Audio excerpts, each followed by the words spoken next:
Now we're going to rotate the actual spine, is where we're going to push the chest forward, out to the side, push it back, out to the other side and forward again. So it's this rotation that we're going to be doing both directions with our arms on the floor. So it's a closed circuit, closed chain.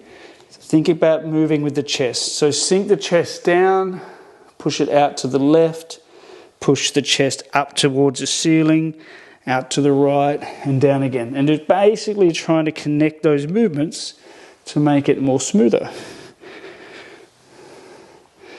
And then you're trying to go the other way. My elbows are staying straight.